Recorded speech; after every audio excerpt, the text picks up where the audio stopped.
I see Christmas candles on a Christmas tree. What's all this crazy question they're asking me?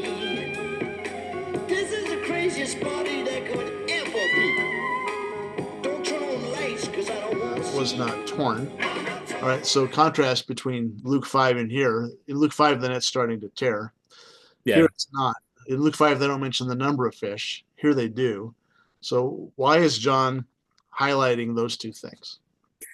Well, I think just practical standpoint, if the net is tearing, they probably lost some fish, so they don't want to count because it's going to be an inaccurate amount. Whereas now at this point, and they left their fish, right? They left their fish, the first miracle. They left them and followed Jesus. They didn't count them. So some lucky guy was going to go fish and saw a bunch of fish in broken nets. Now this time they count them.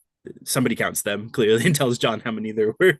This is my favorite line from the entire passage. So Jesus said to them, "Come and have breakfast." I love it too. What does that feel like?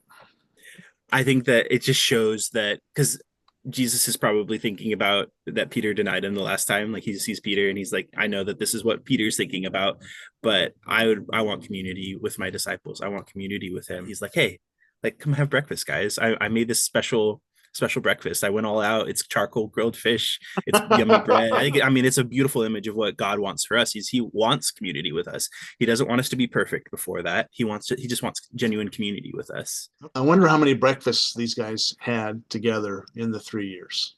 Probably pretty Most much of them every day. Yeah.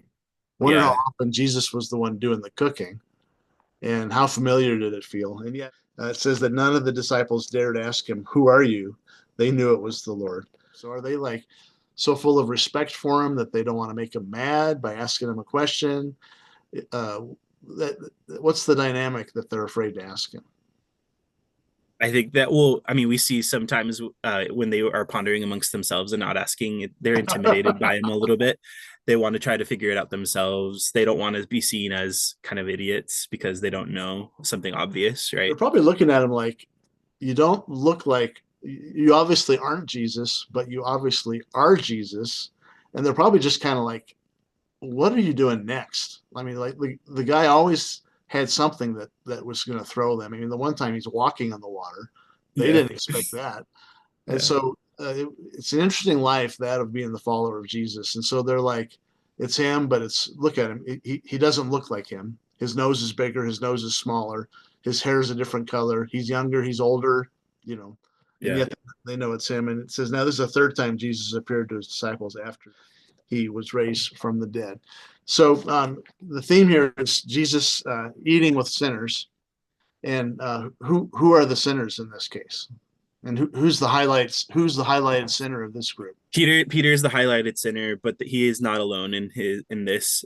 Thomas, or known as Didymus, has doubted in between these as well. And one of the last times they saw Jesus, Thomas was like, I didn't see him, so I don't, like, unless I put my fingers in his hands, I don't believe that he's alive. And so he came back just for Thomas. So Thomas is a sinner just on that as well, based on his doubt.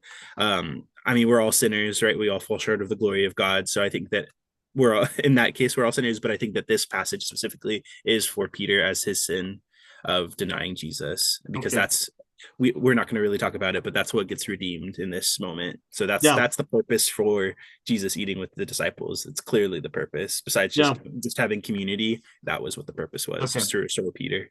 And John is brilliant. He bookends the large catch of fish experiences, one at the beginning, one at the end. Mm-hmm. He mirrors the amount of denials with the amount of restoration. Even that's not perfect, because Peter gets his feelings hurt in the restoration. Why are you asking me a third time? And so it's not clean. It's there's interesting nuances throughout. But so you made the point so aptly at the beginning of the month when you preached this sermon. Jesus wants to restore us, and that's what he's all about. And he longs to restore us. That's what he wants more than anything, right? He wants us to come back to him. He's constantly doing that. If we're far from him, he wants us back. He cares that we sinned. Like, he wants to be able to restore us, because it's really hard on us, right? He knows what sin does to us, but he doesn't want us to. He doesn't require that we come completely clean before him. He'll Mhm. clean us. He just wants Yeah. us. He just wants us to come back. Yeah. Why is it you think that some people will avoid Jesus? Why is it hard for people to come back to Jesus after they've screwed up? Shame, for sure. Shame is hard. Shame is a liar. We talk about fear as a liar, but shame lies to us that when we feel this, we want to stay covered, we want to stay far apart. It's easier than facing our shame. Whereas when we actually do it, like we see this, honestly, it's like a probably a couple hour, maybe even less conversation, and everything changes for Peter. So that shame that keeps him from wanting to face that our shame from that keeps us from wanting to come back to Jesus when we've sinned, is the shame is so much more significant than the actual restoration, than the Mhm. actual process of talking about it. Do you think shame brings hopelessness as well? Like this is never going to work out. I'm For so bad. sure, yeah. I would say that if you feel far from God, know that Jesus is longing to bring you back. If you know someone that you really care about that is far from God, that has rejected God, that know that Jesus is longing to restore them as well. So you or someone you love, Jesus is constantly inviting us back. He is constantly seeking after us because he wants us to be returned to him. And he wants community. He doesn't want perfection. He doesn't demand perfection. He even knows, like, even this, like you said, this is a messy interaction. There's no perfection in it besides on his end, right? There's no perfection. And so he just wants us. He wants community with us. And so I would say, do not, if it's you, do not be afraid to return to Jesus.